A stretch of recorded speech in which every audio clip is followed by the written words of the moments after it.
Welcome, everybody, to this week's edition of Coach Vogelai's Corner. I'm David Stearns. Joined with me on the phone is Coach Aaron Vogelai. Coach, a couple of wins this past weekend, overshadowed, though, by the previous loss to Temple. A good place to be right now, closing out the ranking period with those two victories. How does the winning weekend feel coming into this final stretch? Well, it feels good. I mean, that weekend where you go to Liberty and then to Virginia Tech, it's a very difficult weekend. I mean, the Liberty plays extremely well in their building. Virginia Tech is always a hard building to play in for all the variables that go into that. So, we got to feel pretty good about sweeping that weekend again. Now let's briefly revisit the previous weekend. You closed out the home and home series with Temple up at Temple in Philadelphia, taking on Jerry Roberts' Temple University Owls. A different story compared to what we saw on Saturday. What happened in this game here? You guys took a 6-4 loss, and what? Take us through this game and how it all broke down. The first period looked like it was loaded with power plays, and then things got a little chippy towards the end.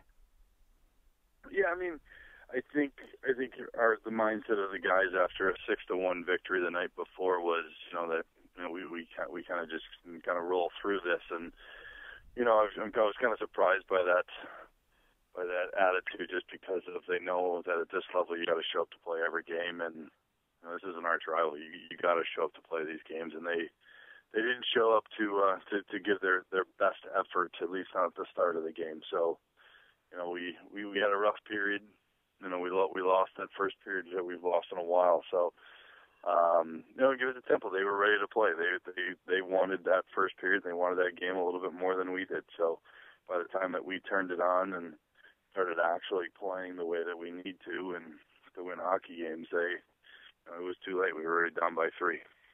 Now, it looked like that first period was a tennis match. You guys started out with the opening goal early on, close to halfway through that first period, and then they answered right back 4 minutes later, and then they took a 2-1 lead at that, and then you guys tied it at 2, and then with 2 minutes left, going into the dressing room down 3-2, you guys seem to have that tight start, and then usually turn it up at the end. And as you mentioned to me off-air comments, that you guys kind of sat back there for a majority of the game.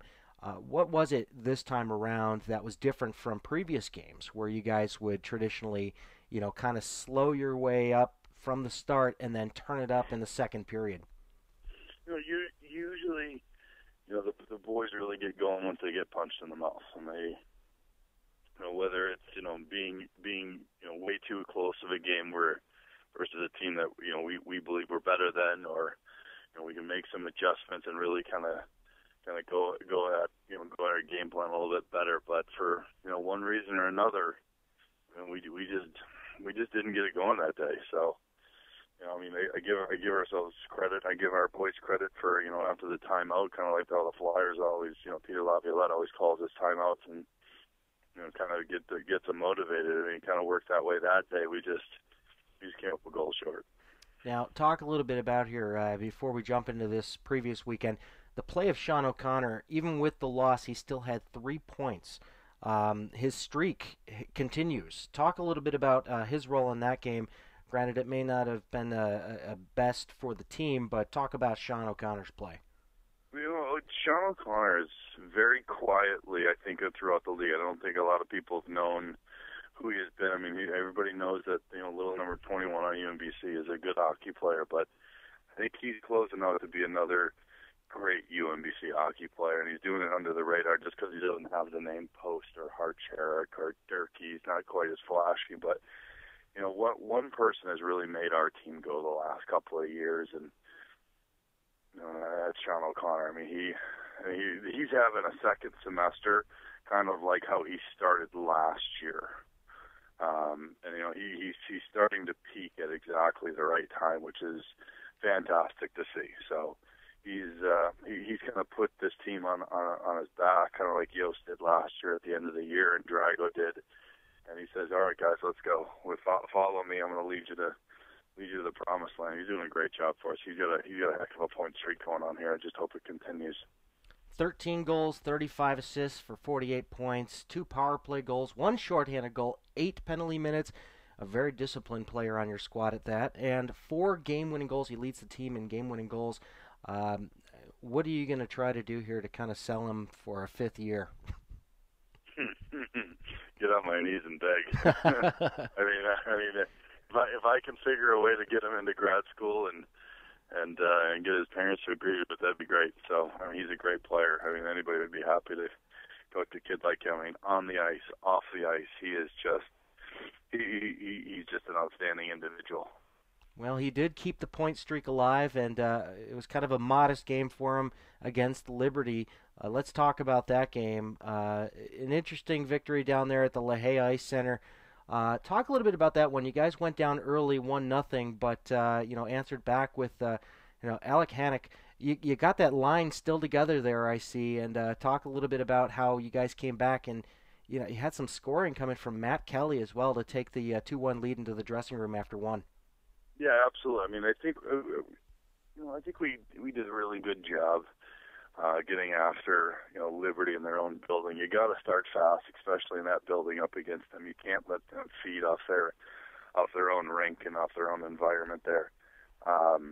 We were able to get the puck deep and have the speed of our forwards really kind of grind out their defensemen a little bit, and we found some alleyways. I think we went through 1 or 2 line changes right in a row, and we dominated a little bit of the play. And then we had a bad turnover, and they came down on a 4-on-2, and our back checkers just didn't do their job, and they scored. And it was a 1-0 lead for Liberty. But like so many times this season, Sean O'Connor and even Zach Tracy, especially now that we put this this little munchkin line together. They're small in size, but not in heart or physical play or speed. They're really fun to watch, and they carry the play a lot of the time. So, they went out and they answered that bell. It's something that we talk about in the locker room, and as the game goes on, that you've got to answer that bell, whether it's to answer a shift or answer a goal and all that all those kinds of things. And Sean O'Connor found him and Tracy that kind of cycled down low behind the huge amount of space behind Liberty's nets and found Hannock out front. So it worked out well, and it was tied.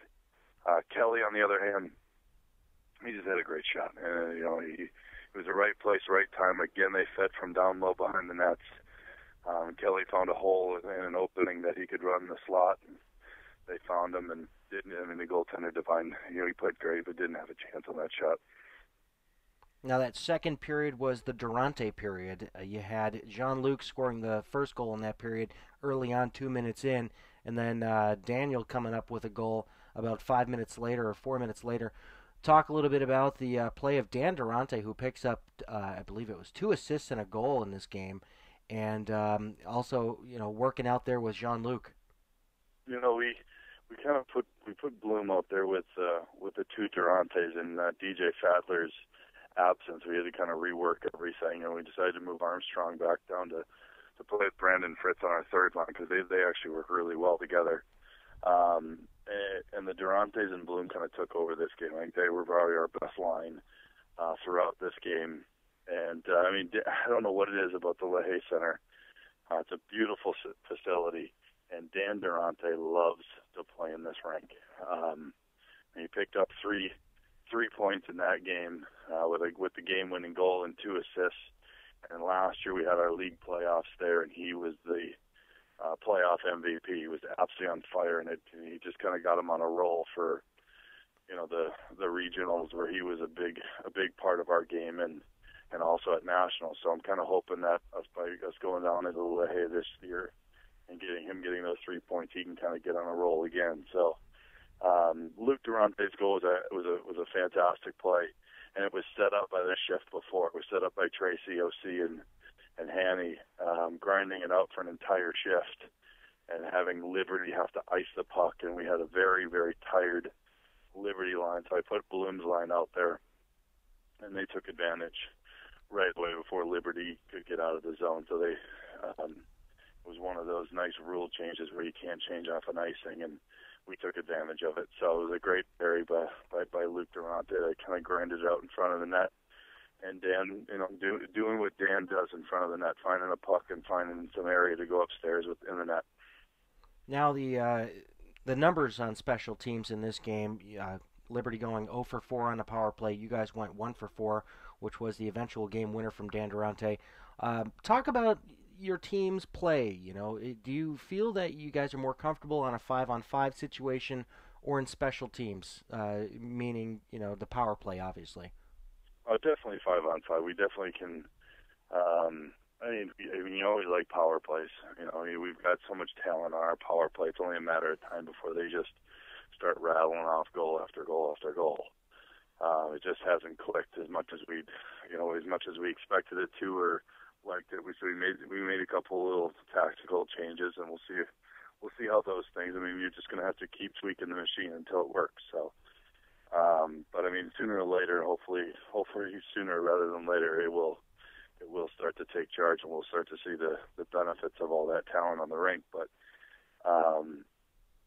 we really like our game 5-on-5. The coaches really like our game 5-on-5. The players like the flow of the game that kind of gets everybody into it. And you can tell how the captains and the coaches kind of work the bench and keep everybody involved when you're rolling three and throwing that fourth line in there from time to time. It's starting to be really fun on our bench. You're starting to get everybody, really keyed in for our goals and everything like that. So, if I had to pick a game that was filled with power plays or a game that was 5-on-5 the whole time, I would definitely choose 5-on-5. I think we're a really difficult team to beat 5-on-5. Now let's shift gears into Sunday against Virginia Tech, or was it Saturday? It was Sunday. I beg your pardon. Sunday. So you guys take it down there to the Roanoke Civic Center, taking on Joe Mullins, Virginia Tech, and talk a little bit about this game. You guys saw the penalty box a little bit in this one, and you allowed Virginia Tech to go 2 for 7, and you guys only had 1 for 3 on the man advantage. Talk a little bit about this game. You guys did start off with going into the dressing room up 2-0 off of starting the scoring there from Jared Padgett. Talk about this one. We were still riding high from the Liberty game. Virginia Tech was down a little bit by losing to Temple the night before. They came out a little flat, and we didn't. We took charge right away. It was kind of like the reverse roles of what our team usually does. Usually starts off a little slow and then really ramps it up as the game goes on. So, but we took charge right away. We dictated play. We let in shots, which is something that Virginia Tech really takes pride in, is always out shooting an opponent, which is fine. But we found ways to bury the puck early, and I think Bloom actually got the first one on a slap pass from Kelly, which is something that we've been kind of trying to work into our offense a little bit more, and it worked out really well. And then you had Jared Padgett that had a great amount of patience. Fritzy found him, from the corner and was able to find Padgett coming through on the cycle, and it was amazing patience by Jared, and he was able to put it upstairs to bury it. So we went up 2-0, and I think we even got a good start in the second period with Bloom with his power play goal. I think we just kind of coasted a little too much in this one.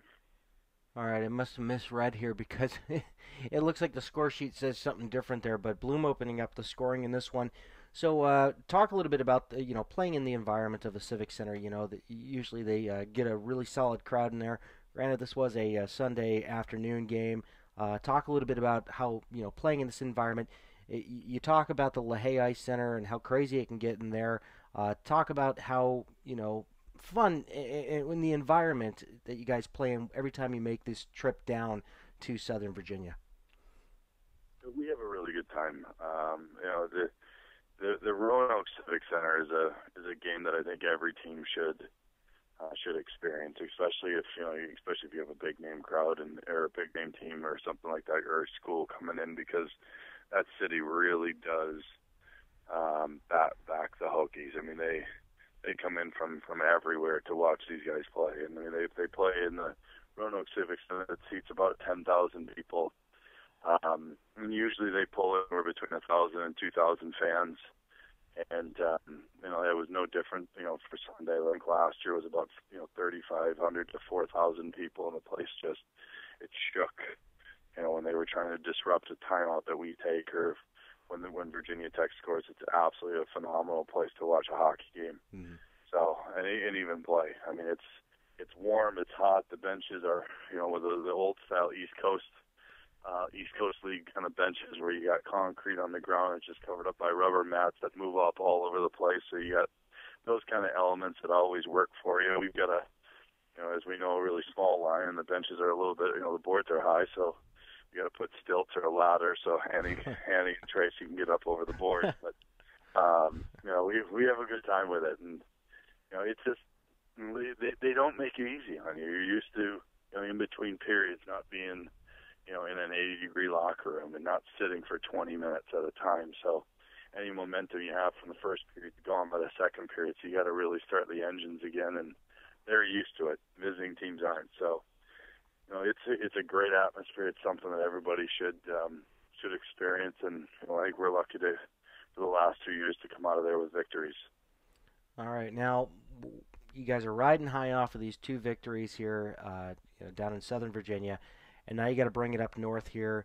You got Penn State coming up, and let's talk about, before we get to Penn State, of course the ranking period for this month is closing out as we speak, and where do you see things falling here? I mean, you talk about certain teams winning against other teams that are like, for example, Temple beating Virginia Tech, and then of course Temple beating you guys, and then you talk about Toledo beating somebody. It's the back and forth as we talk.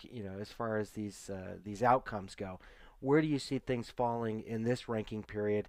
And then, of course, you got the shortened ranking period on the other side with only 2 games under your belt. Where do you see things shaking out here? I don't know, but I mean, I think I'd be pretty shocked. Yeah, we dropped one to Temple, but I mean, we also beat them 6-1 the night before. So we went 5-1 in our ranking period, which is coming off a month. It's not a bad ranking period, and we didn't play anybody that was less than a number 12 seed. So, strength of schedule wise and actual, team wise, it wasn't bad. So I would expect that we're probably going to stay. I'd like to see us stay at number 3. I'd be shocked. I'd be shocked. I think Toledo's probably the only team that could maybe take us over, but I don't think that's going to happen. So it'd be a pretty big jump, and I don't think we really deemed it necessary for us to really drop. So we'll see, but I'd like it to be 3. It really sets things up nice for this weekend. So with Penn State. All right, let's talk about the big matchup here. First off, no change in game time, huh? No, it's 5:15. Okay, 5:15 it is on Sunday, Super Bowl Sunday, February 3rd at the Reisterstown Sportsplex. Let's talk about this matchup, shall we? Penn State, a very formidable opponent here. You're going up against a team that may or may not get in the way of you guys going to nationals, depending on how things shake out here. How important is this game, and what are you doing to get your guys ready for this? It's huge. It's a huge matchup. We played them. Twice last year, lost twice. And I think they were both good games. We lost 3-1 in the Mid-Atlantic Showcase, and we lost 4-3 in the playoffs, in the brawl for it all at the end, which happened to be one of the best games. So that we had all year. It was just fun to be with. They are hard hitting. They are up and down matchups. We beat them the year before, and actually the 2 years before that. So it's a great grudge match. They're always clean games. It's going to be a really, really exciting matchup on Sunday. Looking forward to it. Now, their road record is slightly worse than their home record. They are 10-1 at home and 7-3 on the road. Kind of going 43 goals on the road, 4 and 31 against, which is a lot closer of a margin than they are at home with 72 for and 25 against. Do you think that having them come into your building is going to work out for your team in favor of you guys in this situation? I think anytime you can get them out of their building, where they have to play, under the yellow lights, it's definitely an advantage to somebody. Now, how much, I don't know. And they're a great hockey team. They're going to be very difficult to play. It's just playing in their building is very difficult. because of the yellow lights. You got goaltenders. I remember when we went up there a couple of years ago. PJ Carmack after the first period said he can't see the puck when it comes off the rink. Mm-hmm. Just saying that you really need to sit in there for like an hour and a half, 2 hours just to get your eyes used to those yellow lights. It's really deceiving. So I mean, we're happy that the game's in our building, and it's our one game this weekend. It's their third game this weekend. It's I'm not taking anything for granted by any means. I mean, they're extremely tough, so we got to be ready. We definitely have to bring our A game on Sunday.